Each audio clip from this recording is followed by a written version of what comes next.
अस्सलाम वालेकुम एवरीवन, मेरा नाम असद है और इस प्लेलिस्ट पे मैं आप लोगों के साथ फाइवर और अपवर्क के बारे में बात करूंगा।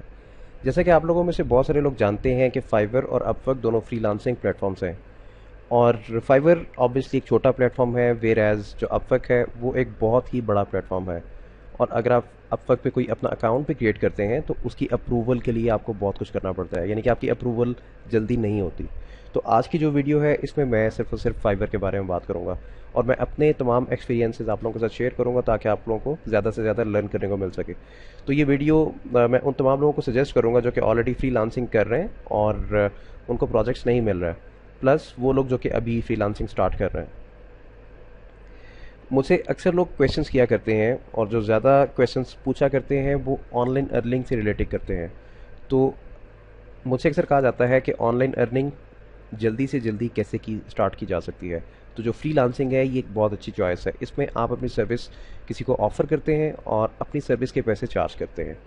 तो जितनी जल्दी आप अपनी सर्विस कंप्लीट करते हैं आपको पैसे फ़ौरन से पहले मिल जाते हैं। और ये सारा काम कॉन्ट्रैक्ट बेस होता है और इस पे चांसेस भी होते हैं। अगर आप किसी जगह पे जॉब करना चाहते हैं, कोई रिमोट जॉब करना चाहते हैं, जैसे फॉर एग्जांपल आप पाकिस्तान में हैं और आप किसी दूसरे कंट्री में जॉब करना चाहते हैं अपने घर से, तो ऐसे चांसेस भी अवेलेबल होते हैं, ऐसी अक्सर ऑप्शंस आ जाती हैं। तो अभी आप लोगों के ज़हन में आ सकता है कि क्या मैं फ्रीलांसिंग कर सकता हूँ या नहीं कर सकता। तो सबसे पहले आप ये सोचें कि क्या आप डेवलपर हैं किसी टाइप के, यानी फॉर एग्जांपल क्या आप वेब डेवलपर हैं, मोबाइल ऐप डेवलपर हैं या गेम डेवलपर हैं। अगर आप इनमें से किसी भी कैटेगरी में काम कर सकते हैं तो ऑब्वियसली आप फ्रीलांसिंग कर सकते हैं। अगर आप डेटाबेस एक्सपर्ट हैं आप तो भी फ्रीलांसिंग कर सकते हैं। अगर आप नेटवर्क एक्सपर्ट हैं यानी कि आपको नेटवर्किंग आती है आप फिर भी फ्रीलांसिंग कर सकते हैं। अगर आप ग्राफिक डिज़ाइनर हैं आप फिर भी फ्रीलांसिंग कर सकते हैं। अगर आपके पास कोई भी ऐसा टेक्निकल स्किल अवेलेबल नहीं है लेकिन आपकी इंग्लिश बहुत अच्छी है तो फिर आप आर्टिकल राइटिंग की जॉब्स कर सकते हैं। और अगर आपकी इंग्लिश भी बहुत अच्छी नहीं है और आपके पास इसके अलावा कोई दूसरा स्किल अवेलेबल नहीं है लेकिन आपकी टाइपिंग स्पीड अच्छी है तो फिर आप डाटा एंट्री की जॉब्स कर सकते हैं। तो अभी जो मैंने जॉब्स आपको बताई हैं ये तो मैंने आपको थोड़ी सी बताई हैं, लेकिन अगर आप इन प्लेटफॉर्म्स को एक्सप्लोर करते हैं तो यहाँ पे आपके पास बहुत सारी ऑप्शंस अवेलेबल होती हैं। तो एक मेन चीज़ जिसकी बात मैं मेरी जो क्वेश्चन आंसर की सीरीज़ है उसमें भी मैं ये बात करता रहा हूँ और जो आज ये सीरीज़ मैं स्टार्ट कर रहा हूँ इस पर भी बात करूँगा कि जो आपकी कम्युनिकेशन है वो बहुत बहुत बहुत ज़्यादा इम्पॉर्टेंट है। आपके स्किल्स जितने अच्छे मर्जी हैं लेकिन अगर आपकी कम्युनिकेशन अच्छी नहीं है तो आपको काम नहीं मिलेगा, क्योंकि ज़्यादातर लोग जिनको काम नहीं मिलता उनकी या तो कम्युनिकेशन में मसला होता है या उनके पास जो प्रोजेक्ट आता है वो उस प्रोजेक्ट की रिक्वायरमेंट्स को प्रॉपरली अंडरस्टैंड नहीं कर पाते और जो क्लाइंट है वो इस चीज़ को एनालाइज कर लेता है और उसके बाद फिर प्रोजेक्ट नहीं मिलता। तो आगे चलने से पहले मैं कुछ चीज़ें आपको और भी एक्सप्लेन करना चाहूँगा ताकि आपको आइडिया मिल सके कि जो फ्रीलांसिंग प्लेटफॉर्म्स हैं वो किस तरह से काम करते हैं। तो इस पर्पज़ के लिए मैंने यहाँ पे एक इमेज क्रिएट किया है, कुछ ऑब्वियसली छोटे छोटे से इमेजेस को मिला के, ताकि मैं आपको ठीक से एक्सप्लेन कर सकूँ। ओके, तो लेफ़्ट साइड पे आपको एक ये वाला पर्सन नज़र आ रहा है। एज्यूम कर लें कि एक फ्रीलांसर है, मैं इसके नीचे लिख देता हूँ कि ये एक फ्रीलांसर है। ओके, इसके ऊपर लिख देता हूँ, नीचे लिख देता हूँ ज़्यादा बेहतर है, ऊपर कुछ और भी टेक्स्ट आएगा। फ्रीलांसर, जो फ्रीलांसर है इसको सेलर भी कहते हैं, यानी कि सेलर वो बंदा जो कि अपनी सर्विस ऑफर करता है, अपनी सर्विस को सेल आउट करता है। और राइट साइड पे आपको कुछ और भी लोग नज़र आ रहे हैं, ये दोनों क्लाइंट्स हैं और इनके नीचे भी मैं इनकी इन्फॉर्मेशन लिख देता हूँ ताकि आपको याद रहे मैं किस बंदे के बारे में बात कर रहा हूँ। क्लाइंट, और क्लाइंट को बायर कहा जाता है। तो अक्सर लोग बाय द वे जो बायर और सेलर हैं इन टर्म्स को लेके भी काफ़ी कंफ्यूज रहते हैं। तो बहुत सिंपल सी बात है, बायर जो कि आपकी सर्विस को बाय करता है, सेलर जो कि अपनी सर्विस को सेल आउट करता है। जो फ्रीलांसर है वो अपनी सर्विस को सेल आउट करता है। तो बायर और क्लाइंट एक ही बंदे के दो नाम है, सेम एज जो फ्रीलांसर है उसको सेलर भी कहते हैं और उसको फ्रीलांसर भी ऑब्वियसली कहते हैं। ओके, तो मैं एक यहाँ पे आपके आपके सामने एक मैं केस डिस्कस करूँगा। उस केस की बेस पे आपको प्रॉपर आइडिया हो जाएगा कि आप किस तरह से इन प्लेटफॉर्म्स पे काम करते हैं। तो एक चीज़ हमेशा अपने ज़हन में रखें, जब भी आप इन प्लेटफॉर्म्स पे काम करते हैं तो आपके पास कोई ऑनलाइन आपके पास कोई ऑनलाइन प्रोसेसर जो है उसका अकाउंट होना लाजमी है जो कि पेमेंट्स को प्रोसेस करता है। जैसे फॉर एग्जांपल यहाँ पर मैंने इस बॉक्स के अंदर पेयोनियर लिखा हुआ है। पेयोनियर एक पेमेंट मेथड है, एक पेमेंट प्रोसेसिंग कंपनी है जो कि ऑनलाइन पेमेंट्स में डील करती है। और जब आपके पास कोई पेमेंट आती है, ऑब्वियसली वो डॉलर्स में आती है, वो पेमेंट आप अपने पेयोनियर अकाउंट में ट्रांसफ़र करवाएंगे और फिर पेयोनियर से आप अपने लोकल बैंक में ट्रांसफ़र करवा सकते हैं। यानी कि पाकिस्तान के अंदर काफ़ी लोग मुझसे पूछा करते हैं, मैं खुद भी पाकिस्तानी हूँ, मुझसे पूछा करते हैं कि फ्रीलांसिंग अगर हम करें तो उसके लिए पेमेंट मेथड कौन सा यूज़ करें, पेपैल यूज़ करें या पेयोनियर यूज़ करें। डो नॉट यूज़ पेपैल इन पाकिस्तान, मैं आपको कभी भी सजेस्ट नहीं करूँगा, क्योंकि जो पेपैल है वो पाकिस्तान में बैन है, उसको यहाँ पे इस्तेमाल नहीं किया जा सकता, क्योंकि ये पेमेंट्स का मामला है। ऐसा हो सकता है कि आप 2 नंबर तरीके से कोई ट्रिक यूज़ करके पेपल अकाउंट क्रिएट कर लें और उसमें आपकी अगर पेमेंट्स आ जाती हैं तो पेपल वाले वेरिफिकेशन मांगे और आपका अकाउंट ब्लॉक कर दें और आपकी पेमेंट सारी ज़ाया हो जाए। तो जो पेयोनियर है ये परफेक्ट है, इसको मैं खुद भी यूज़ कर रहा हूँ, मेरी जितनी पेमेंट्स आती हैं वो पेयोनियर के थ्रू आती हैं। तो फ्रीलांसिंग अगर आपने स्टार्ट करनी है तो सबसे पहले जाके जो पेयोनियर की ऑफिशियल वेबसाइट है वहाँ पे अपना अकाउंट क्रिएट करें। बिल्कुल सिंपल है, बिल्कुल फ्री है, कोई चार्जेस नहीं है। लेकिन एक चीज़ अपने ज़हन में रखें कि यहाँ पे आपने जितनी भी अपनी इन्फॉर्मेशन देनी है वो सारी इन्फॉर्मेशन आपकी ओरिजिनल होनी चाहिए, क्योंकि ये आपका ऑनलाइन बैंक होगा जहाँ पे आपके पास पेमेंट्स आएंगी।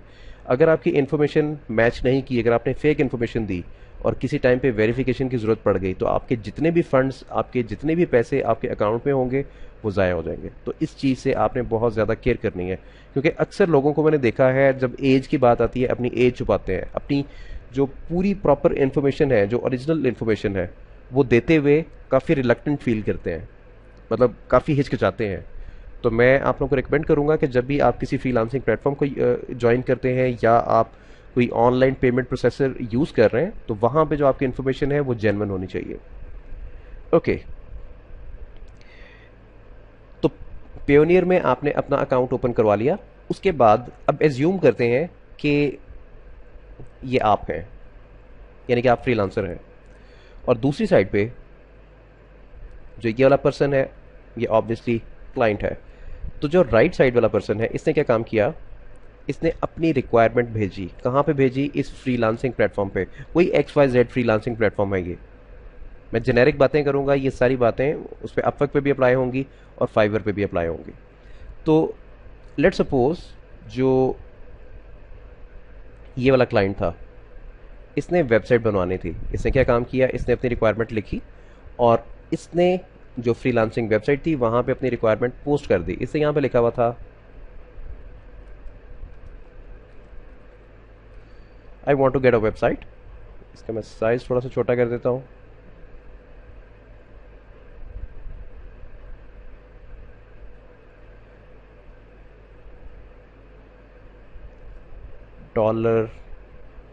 $300।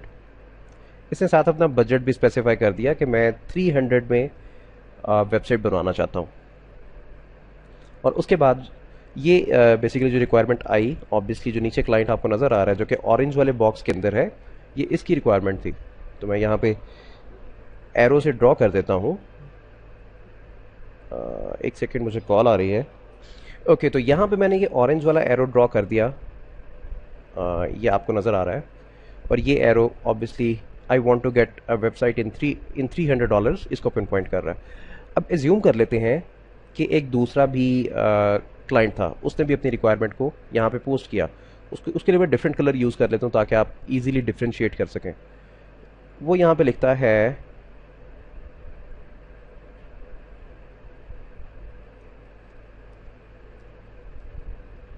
I need a mobile app, और लेट सपोज उसका बजट है $1000।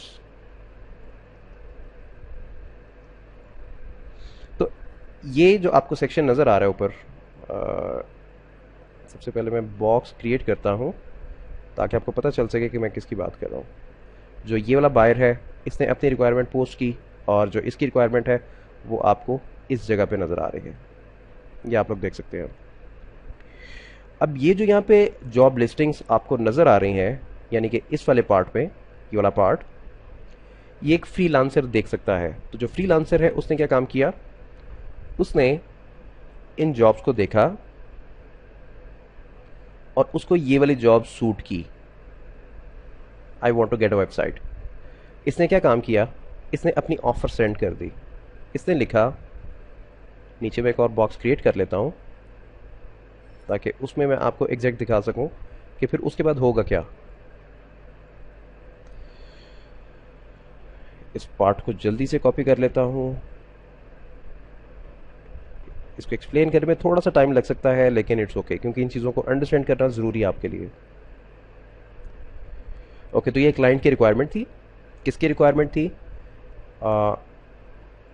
इस वाले क्लाइंट की रिक्वायरमेंट थी, इसने पोस्ट किया था। और इसके नीचे जो फ्रीलांसर है, अब वो इसको रिस्पॉन्ड कर रहा है। अब इसको रिस्पॉन्ड वो कैसे कर रहा है? लेट्स सपोज जो फ्रीलांसर है वो कहता है कि yes I can do this in $300, yes I can do this in $300। Normally ऐसा नहीं होता, यानी कि क्लाइंट अपनी रिक्वायरमेंट्स पोस्ट करता है और जो फ्रीलांसर है वो अपनी ऑफ़र सेंड करता है, और जब फ्रीलांसर अपनी ऑफ़र सेंड करता है तो उसके बाद क्लाइंट और फ्रीलांसर की आपस में बात होती है कि क्लाइंट ने क्या करवाना है और फ्रीलांसर ने क्या करना है, ताकि किसी तरह की कोई कन्फ्यूजन ना रहे।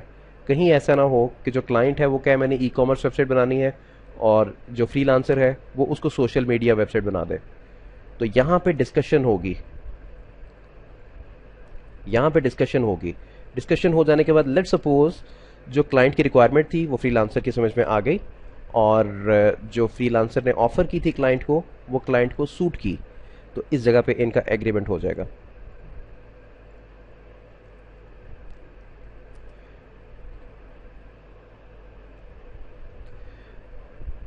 Agreement started. यहाँ पे ज्यूम कर लेते हैं इनका एग्रीमेंट स्टार्ट हो गया। अब जो फ्रीलांसर है वो ऑब्वियसली इस जॉब पे काम करेगा। मैं बार बार मेरे मुंह से जॉब निकल रहा है, इसको बाय द वे जॉब कहते हैं। जो क्लाइंट है वो जो अपनी रिक्वायरमेंट्स पोस्ट करता है किसी फ्रीलांसिंग प्लेटफॉर्म पे, उसको जॉब कहते हैं। ये वो टिपिकल जॉब नहीं है कि आप 8 to 10 कहीं पे जाके 8 to 6 आप कहीं पे जाके जॉब करते हैं, 8 to 6 या 9 to 5, हाँ 9 to 5 आप 8 आवर्स की जॉब करते हैं, ऐसा वैसे चक्कर नहीं है। जो क्लाइंट की रिक्वायरमेंट्स हैं अगर वो किसी फ्रीलांसिंग प्लेटफॉर्म पे पोस्ट करता है तो उसको भी जॉब कहा जाता है बाय द वे। तो आपने जो फ्रीलांसर है बाय द वे, इसने ये काम कंप्लीट कर लिया। कंप्लीट कर देने के बाद इसने ये काम क्लाइंट को सबमिट करवा दिया। अब क्लाइंट को सबमिट करवाने से पहले जब ये प्रोजेक्ट स्टार्ट हुआ था, जब ये एग्रीमेंट स्टार्ट हुआ था, तो एक काफ़ी इंपॉर्टेंट चीज़ थी जिसको मैं मिस कर गया हूँ। वो कौन सी चीज़ थी आपको जल्दी से दिखा देता हूँ। यहाँ पे ऊपर आके मैं एक और बॉक्स क्रिएट करता हूँ और इसके अंदर आके मैं लिखता हूँ एसक्यूएल। कुछ मैं टर्म्स यहाँ पे यूज़ कर रहा हूँ, ये आपकी समझ में आनी चाहिए जब आप फ्रीलांसिंग स्टार्ट करेंगे, तो इन टर्म्स के बारे में आप भी सुनेंगे। ओके, जो क्लाइंट था जब इसने प्रोजेक्ट स्टार्ट किया, इसने एग्रीमेंट को एक्सेप्ट किया, और जो दूसरी साइड पे था फ्रीलांसर, उसने भी इस एग्रीमेंट को एक्सेप्ट किया। तो उसके बाद जो क्लाइंट था उससे $300 ले लिए गए। मेरे मुंह से $300 निकल गया। जो क्लाइंट है इसकी तरफ से जो $300 है वो ले लिए गए। मैं यहाँ पे एरो ड्रॉ कर देता हूँ, और ये पैसे कहाँ पे गए? एस्क्रू, जो कि एक थर्ड पार्टी है, ये पैसे उससे एक थर्ड पार्टी के पास चले गए। ये पैसे उसके पास क्यों गए? ताकि जो क्लाइंट है वो बाउंड रहे, जो काम उसने करवाना है वो उससे बैक ऑफ ना हो, वो गायब ना हो जाए। क्योंकि क्लाइंट के अकाउंट से जब पैसे निकल जाएंगे तो ऑब्वियसली वो कहीं जा नहीं सकेगा, बाउंड रहेगा। अब फ्रीलांसर इस पे काम करेगा प्रोजेक्ट पे। जब प्रोजेक्ट कंप्लीट होगा, क्लाइंट के साथ बात होगी, प्रोजेक्ट कंप्लीट हो गया, क्लाइंट उसको देख लेगा प्रोजेक्ट को देख लेने के बाद अगर क्लाइंट सेटिस्फाई हो जाता है तो फिर क्लाइंट फीडबैक देगा।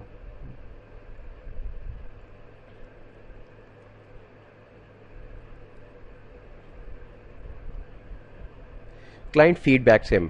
तो ये ऊपर फ्रीलांसर का अकाउंट है, क्लाइंट ने यहाँ पे फीडबैक दे दी। अब जहाँ तक इन फंड्स की बात है, यानी कि इन पैसों की बात है $300 की, ये कुछ सर्टन अमाउंट ऑफ टाइम के लिए, यानी कि कुछ टाइम के लिए, कुछ ड्यूरेशन के लिए ये एस्क्रू के पास पड़े रहेंगे। और जैसे ही वो टाइम कंप्लीट होगा उसके बाद वो पैसे आपके अकाउंट में ट्रांसफ़र हो जाएंगे। जैसे फॉर एग्जांपल फाइवर है, फाइवर पे जब आप अपना काम कंप्लीट कर लेते हैं, आपका प्रोजेक्ट एंड हो जाता है, तो उसके बाद जो आपको पैसे मिलना होते हैं वो पैसे फाइवर के पास।